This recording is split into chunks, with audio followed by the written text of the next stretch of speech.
Welcome to the Spare Parts Podcast with FTC Team 535 Tober. This is episode 3, Measure Once, Cut Twice. Hello and welcome to the Spare Parts Podcast with FTC Team 535 Tobor. Visit our website, sites.google.com/535Tobor. Email us, we'd love to have some questions to answer on the podcast, 535Tobor@gmail.com. So, our topic for today is 3D modeling. So, Rand, do you want to talk about why 3D modeling is so important? I wonder why you picked me to do that. In case you didn't know, I'm the person who's spent most of my time is spent on Inventor. We have a strange relationship, but so he hasn't burned it yet. That's so. True. But when inventoring, so some of you out there are probably thinking, oh, why do we have to do this? It's just wasting a step.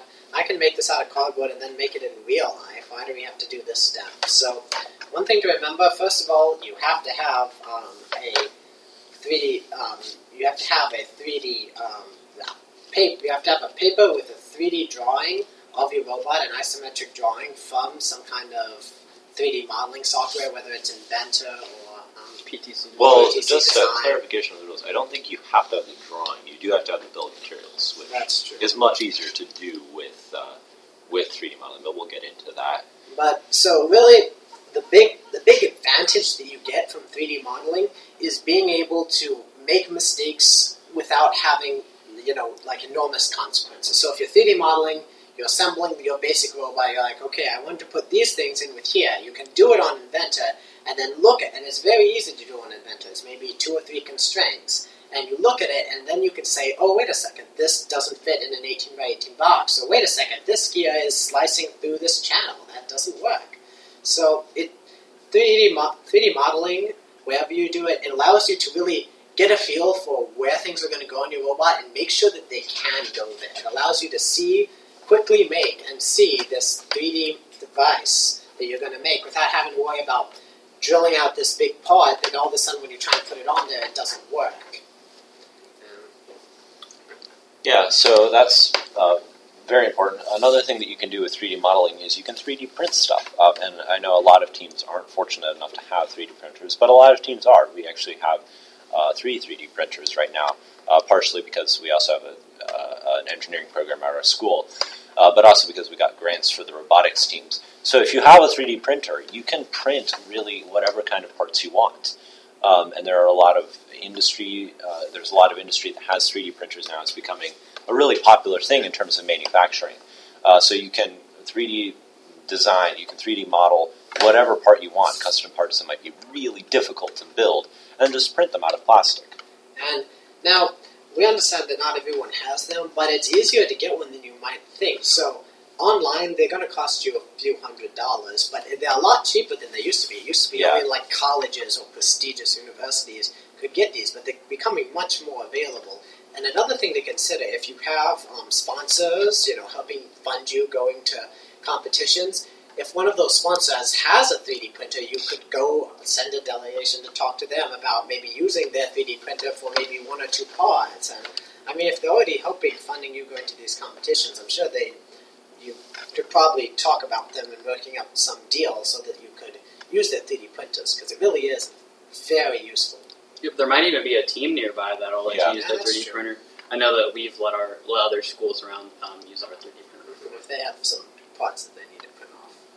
So you can really get some help out of Inventor with that. And now, should we talk about how 3D modeling goes into building now?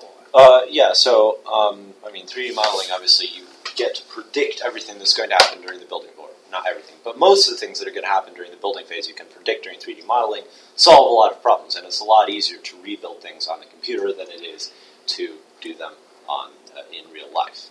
Measure once, cut twice. A good example is it's the same way it's easier to edit a Word document than it is to rewrite an entire paper to change one sentence. Because you can put spaces in where there weren't before. You gotta white out everything if you're doing it by hand. Not that you shouldn't write your notebook by hand if you're suddenly thinking about that. Just be more careful. So, in terms of strategies for 3D modeling, definitely split it into sub-assemblies. I think that's something that's probably supported by all major 3D modeling softwares. We use Inventor. I think we talked about that. But there are several different software. There are several different pieces of software for that. So it's good to have sub-assembly. So, like for example, you might have you have a bunch of parts. You can get Tetrix parts 3D modeled from Tetrix and from FIRST. But once you get those, you can put them together in an assembly. So we might have one assembly that's the chassis, one assembly that's the arm, one assembly that's the collector, or whatever. This allows you to split up the work to different team members. So, like, say that there's something that's really complicated, you can have your person with the most experience work on that, and then maybe if you just need to assemble a chassis, not that that can't be really complicated this year's game with how important the drivetrain is with interacting with the churros, you're probably going to want to make sure someone who knows something or knows the most about that modeling software is working on that. But if there's a simpler job, someone who maybe not as versatile with it can go do that. Along with 3D modeling, obviously, I know Inventor, the software that we use for 3D modeling, can help you form a parts list when you finish it all, which can be used as your bill of materials for entering into a competition. So basically, if you've made your parts on Inventor and you have this assembly that you've pulled parts from, if you make a 3D drawing of it, and there's something in the program, and I feel like this would be in all 3D modeling software, where you can pull up a list of all the pieces in that assembly, and so that can be really useful for bill of materials, because then you can just show, these are all the parts. You can just have it generate a list for you of all the parts you put into your robot. So that can be really helpful. And you don't have to make all your parts from scratch. You can find files on places like AnyMark, or I think even like Tetrix gives them out. Yeah, we got a lot of Tetrix pieces of. Things that are in the kit that you get from FIRST. Those things are already 3D modeled. So if you're just starting off this year, don't think that you have to 3D model every piece on your robot. There are people who have already done that for you, so make sure you go out there and look for that. And if you're having trouble finding some pieces, email us, talk to other teams. It's very likely that some other team has run into the same problem and has made a 3D model, and I'm sure they'd probably be glad to send it to you. So important about the practicalities of 3D modeling is just managing different versions, and I don't know, different software has different methods of doing that, but just a few basic things.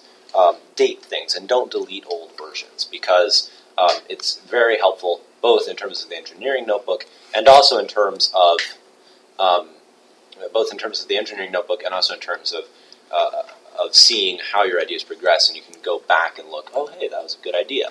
Maybe we should go back to that. It's good to have the old versions of your design. So probably the last thing to mention of this is, as you're getting near the end of the designing phase where you're working on Inventor, make sure that you're printing off drawings of what you've made so that the builders don't have to keep coming back to you and saying, wait, where does this piece go? Wait, what hole did that fit into? If you print off drawings, it'll allow you to just give the drawing to them, and then they can reference that. And it just makes the transition between designing and building much smoother. Yeah, and you can make all sorts of drawings. I mean, isometric drawings are probably the most useful, but you can make views from the side, back, front, bottom, top, whatever. You can make specific parts, views of specific parts. You can put instructions on there how things are supposed to be bent and so on. Makes building a lot easier. And then also, bill of materials, we talked about that. So if we can summarize why 3D modeling is important, or what its role is, it's something that you should do first, right? Because you learn a lot of stuff from it. You get to predict a lot of stuff that will happen with building. And then you can also, it's a way to get your design finished, to be able to give it to the programmer, so the programming can start before building is even done. Woo! Yeah. And so that's our guidelines for using whatever 3D modeling software. Obviously, it's kind of hard to help you specifically with problems with the 3D modeling software in a podcast, but if you do have questions, either hit us up on our website or look up at the FIRST forums. We'll probably be able to help more with Inventor than we will with PTC Design, but there's always someone out there that can help you. So thanks for listening. Email 535tobor@gmail.com. We'll answer your we'll answer your questions. We'll answer your podcast. We will answer your questions, and hopefully, if there's something that's applicable to other teams, we'll also let other teams know by way of this podcast. So, thanks for listening. This has been Spare Parts Podcast with FTC Team 535. Thanks to Professor Click on jamendo.com for the music for today's podcast and all the podcasts, which is entitled Pangea.